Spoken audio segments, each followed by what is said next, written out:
Bienvenidos, bienvenidas al informativo saludable de Telesur. La pandemia por coronavirus ha demostrado las dificultades que representa una pandemia en las agendas políticas de todo el mundo. Por ello hablaremos el por qué la salud y la política están estrechamente vinculadas. Pero antes, hagamos nuestro acostumbrado recorrido por las noticias más relevantes en materia de salud de la última semana. Recuerda escribirnos al correo guiatucuerpo@telesurtv.net. Una larga fila de personas esperan por ser atendidos frente a un centro de distribución de alimentos en el distrito de Kent, en Estados Unidos, y el estado de Nueva York es el epicentro actual de la epidemia por coronavirus. Más de 7 millones de infectados y 200.000 muertes, en un contexto de constante tensión política por las elecciones presidenciales venideras del 2020, convierten a Estados Unidos en el país más afectado por la pandemia.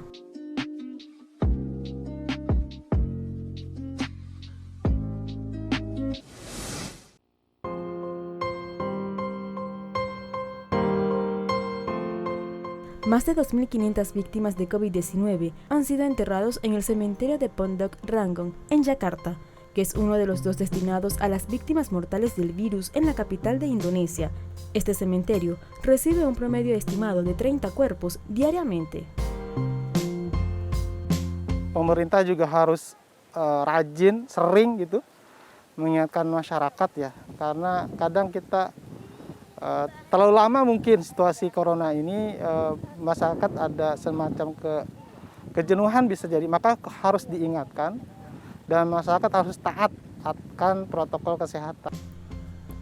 A mediados de octubre, no habrá más espacio para nuevos entierros como consecuencia de la larga ola de contagios por coronavirus en el país. Desafortunadamente, desde el comienzo de la pandemia, el número de funerales registrados ha alcanzado niveles récords. Las cifras de marzo ya eran las más altas de la década, con 1/3 más de funerales que el promedio. Pero en agosto se registró un nuevo pico en la capital del país, con un promedio de 27 entierros por día, solo en el cementerio de Yakarta. Si estas cifras son alarmantes, también contrastan con el registro oficial del gobierno, que durante los últimos 6 meses aparece estar muy por debajo de la realidad, en un país que realiza 30 veces menos pruebas que en los Estados Unidos y que solo tiene 3 camas de cuidado intensivo por cada 100.000 habitantes.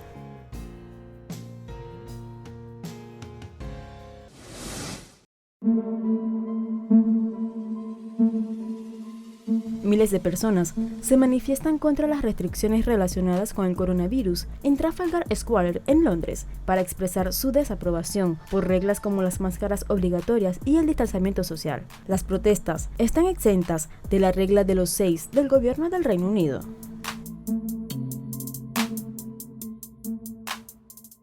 I think it's exploiting people's deep-rooted and real fears about coronavirus. And I think the government aren't doing anything to kind of have a counter story to that. I think they could help with the confidence and address people's anxieties and give people more clear facts about the virus, but they're failing to do so.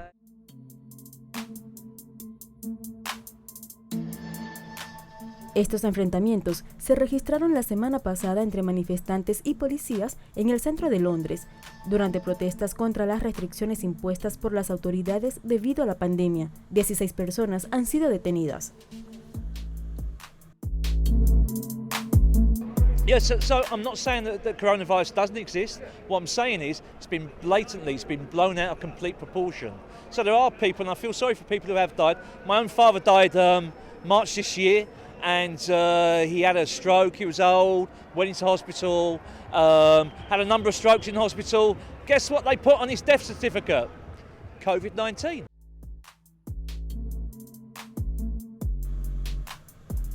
Nueve policías resultaron heridos y 2 de ellos necesitaron atención hospitalaria. 3 manifestantes también sufrieron heridas. Hasta la fecha, el Reino Unido registra más de 431.000 contagios y más de 42.000 muertes por COVID-19, según datos de la Universidad Johns Hopkins.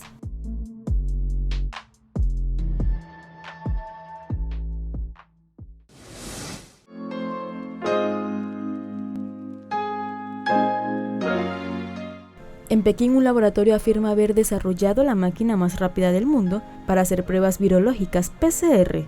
Esto afirma la empresa china Coyote, que produce la máquina denominada Flash 20. Esta máquina da su veredicto en media hora y la persona examinada recibe directamente el resultado en su teléfono móvil.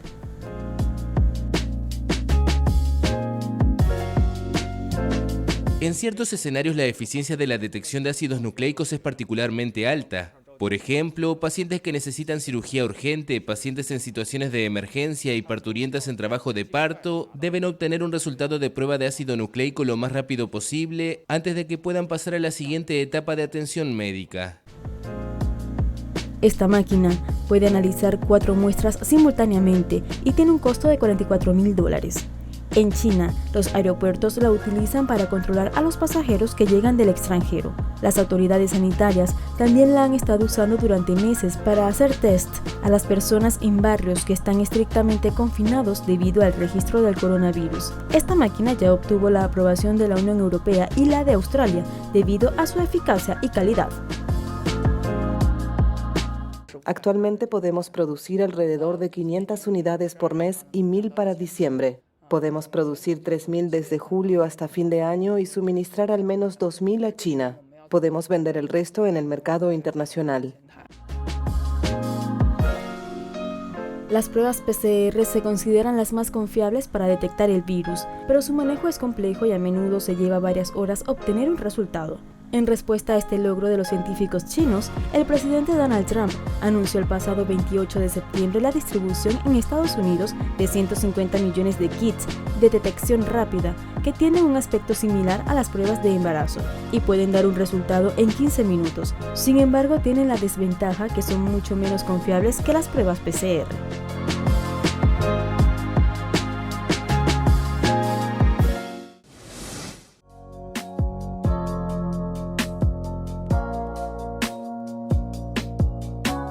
Los países de América Latina y el Caribe han vivido en los últimos 20 años modificaciones en las leyes que pueden considerarse una serie de cambios regresivos, que busca restringir con mayor rigor la interrupción voluntaria del embarazo, basándose en una protección absoluta a la vida del concebido.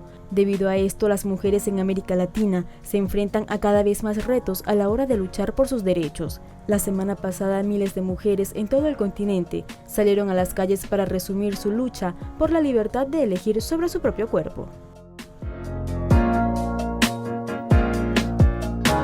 Estamos viviendo un momento histórico porque garantizamos la creación, la elaboración de un proyecto de ley para legalizar el aborto.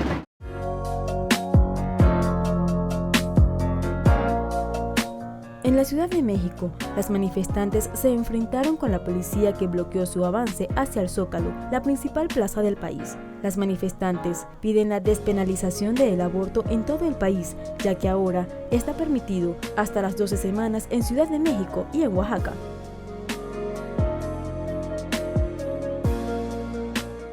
Pues principalmente que nosotras tenemos derecho a decidir sobre nuestros cuerpos. No quiere decir que a fuerza, si el aborto es legal, tengas que abortar. Esto también va a beneficiar a las víctimas que son violadas, víctimas de violación, que muchas veces las obligan a parir siendo niñas. En Colombia solo está permitido el aborto por 3 causales: si la salud de la madre está en riesgo, si el feto tiene una malformación genética que impida su supervivencia, o si el embarazo es resultado de una violación. Estamos dándolo todo por la despenalización total del aborto. ¿Sí? Esta es una deuda histórica que tiene el Estado con las mujeres. Los países que han adoptado un sistema de despenalización general del aborto sustentan su decisión en lo que han denominado una política criminal del aborto. Consideran que las estadísticas ponen de manifiesto que las leyes represivas del aborto voluntario se infringen masivamente, dejando a muchas mujeres a su suerte recurriendo a métodos de aborto poco seguros e ilegales, arriesgando sus vidas.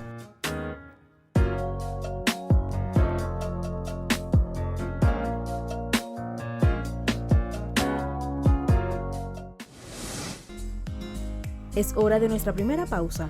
Al regreso, hablaremos de la importancia de la agenda viable de salud para la competencia democrática por el poder político.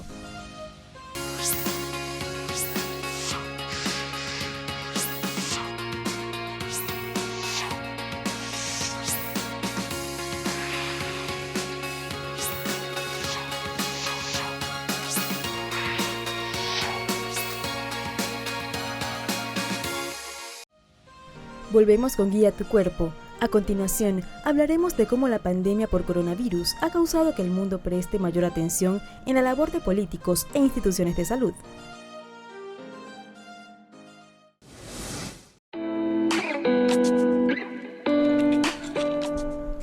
La salud ha sido planteada como un problema desde finales del siglo XIX para la mayoría de los políticos y especialistas.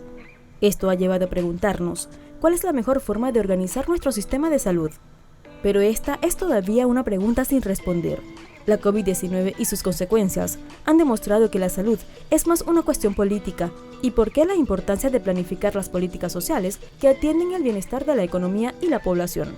La sociedad no puede funcionar correctamente cuando en su seno las personas que la hacen funcionar presentan alteraciones del comportamiento, trastornos de la personalidad grave que les hacen ser inseguros o incapaces de llevar negocios adelante y finalmente pues no podemos olvidarnos del problema económico y que todo esto suscita, es decir, atender enfermos que tienen patologías como el SIDA o atender trastornos como el alcoholismo lleva a un gran coste económico a toda la sociedad.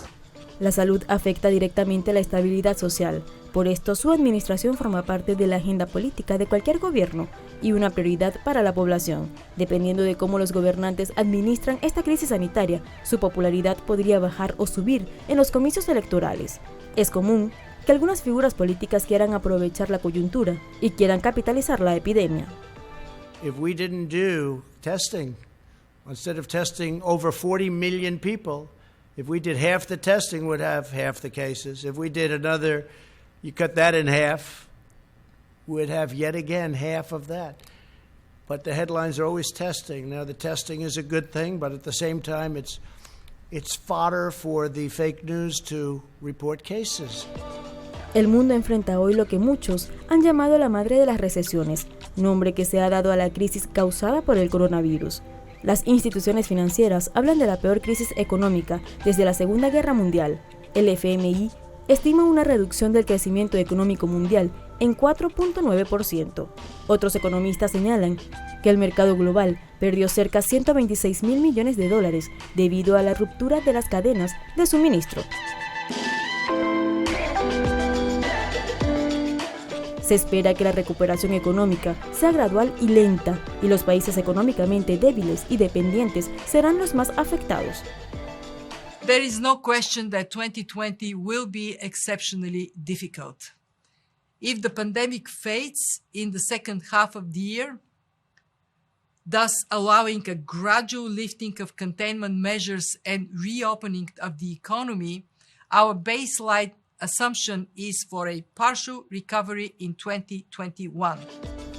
Los bancos centrales de las potencias económicas en conjunto al FMI han ejecutado políticas de flexibilización económica y rescates financieros de emergencia, tanto para empresarios como para países en desarrollo, pero aún así, expertos aseguran que estas medidas son insuficientes. En el Centro de Análisis Multidisciplinario de la Universidad Nacional Autónoma de México, afirman que los grandes perdedores de la pandemia son los trabajadores y las mayorías populares, ya que para debilitar el impacto del coronavirus en sus finanzas, empresarios y políticos neoliberales aplican estrategias para trasladar costos hacia los trabajadores y por lo que aumenta el desempleo. On est assez abasourdi, étant donné que l'État était censé donner des milliards d'euros. Donc les chiffres, je les ai pas en tête, mais nous, en tant que moi personnellement mécanicien, je me sens un peu lésé. On est un peu pris pour de la chair à canon, sachant que je pense qu'on est les premiers à être sur le produit lui-même et qu'aujourd'hui on est les premiers à partir. Donc qu'est-ce qui va en résulter? On va retirer des emplois, d'accord, mais comment on va faire si un jour ça repart? Comment ça va se passer? Con la cuarentena como excusa, se ha disminuido el salario nominal, las prestaciones sociales, la eventualidad y la flexibilización en las contrataciones han causado la pérdida de los derechos laborales de los trabajadores en todo el mundo, pero esto también ha influido en la conciencia colectiva. Estimate the gross external financial needs for emerging markets in developing countries to be in the trillions of dollars, and they can cover only a portion of that on their own, leaving residual gaps in the hundreds of billions of dollars. They urgently need help.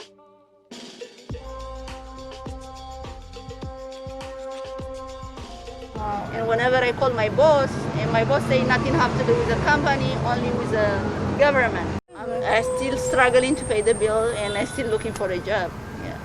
And they tell me to look for a job, but I'm still looking for a job. And nowadays it's hard to find a job because everything is closed. How can you find a job, and how can you make a weekly claim if everything is closed? How can you look for a job? And whenever I apply online, nobody call you. En 2015, Bill Gates dijo que el mundo se estaba preparando para una próxima epidemia y aseguró que se invierte mucho más dinero en armas que en mejorar el sistema de salud. Esta es una realidad con la que coinciden muchos expertos que desde hace más de 50 años están advirtiendo de los posibles riesgos de una pandemia. Tienen que estar listos a mayor escala, tienen que estar listos mentalmente para detener la transmisión, tienen que estar pensando de esa manera. Por lo tanto, tiene que haber un cambio de mentalidad número 1, y debe haber preparación y desarrollo de capacidades y debe hacerse rápido. Así que ayer cuando dije, la segunda gran conclusión para el mundo es que simplemente no está listo. La falta de planificación y de políticas públicas adecuadas generó que el coronavirus agarrara al mundo desprevenido.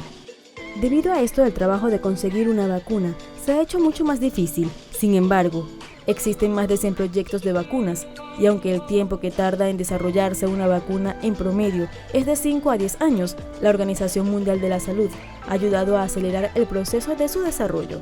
Gracias a esto, alrededor de 10 de estas vacunas han entrado a la etapa de ensayos clínicos con pacientes reales.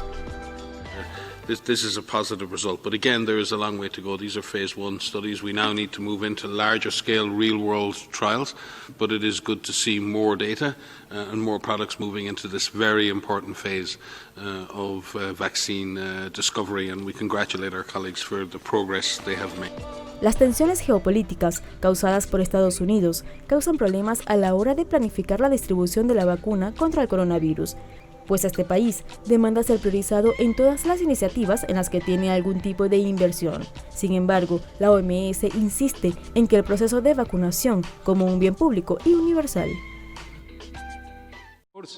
More and more countries are joining the benefits, the advantages of making this a global public good. I mean the vaccine, making the vaccine a global public good. But we see, if not many, but some countries going the reverse direction. And when there is no consensus on having this vaccine a global public good, it could be actually be owned by those who have money, and those who cannot afford it may not have access. La crisis sanitaria global ha demostrado la importancia de la salud en términos económicos y geopolíticos, y ha sacado a relucir la falta de planificación y acuerdos internacionales en términos de prevención, atención e investigación. El coronavirus demostró que una sociedad no puede funcionar correctamente sin un buen sistema sanitario. Los sistemas sanitarios deben repensarse para que cuenten con las herramientas necesarias para responder adecuadamente a los grandes problemas de salud a los que se podría enfrentar en el mundo. Por ello, es necesario impulsar soluciones multilaterales. Tiempo de nuestra segunda pausa. No olviden que pueden contactarnos a través del correo guiatucuerpo@telesurtv.net y en nuestra multiplataforma en internet www.telesurtv.net. Ya volvemos con más de Guía tu Cuerpo.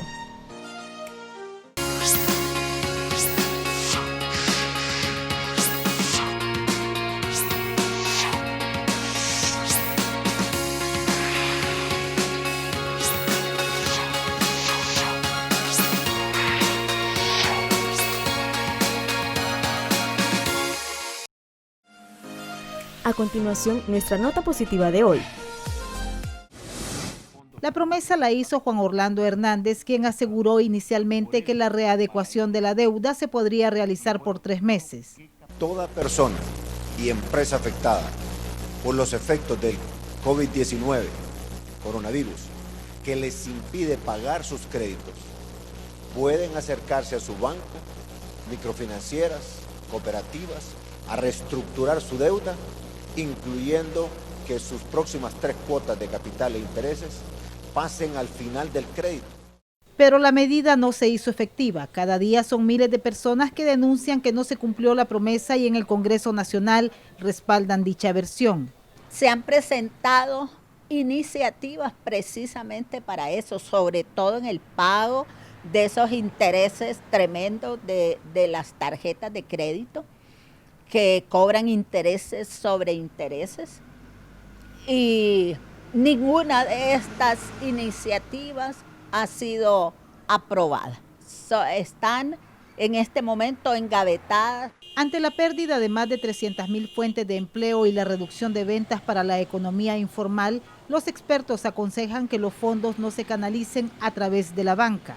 El problema que deberíamos de solucionar es cómo lograr que estos recursos, que son un montón de recursos que existen, esta liquidez que tiene el sistema monetario y financiero en el país, pueda llegar a la gente que tiene mayor necesidad y que además es la que más trabajo ofrece, que es la microempresa, ¿no? Y también, sobre todo, que es la gran mayoría de personas, a los trabajadores de la economía informal. Para otros se trató solo de promesas que al final no buscarían poner en riesgo a la banca, identificada como uno de los sectores que más ha crecido en los últimos años.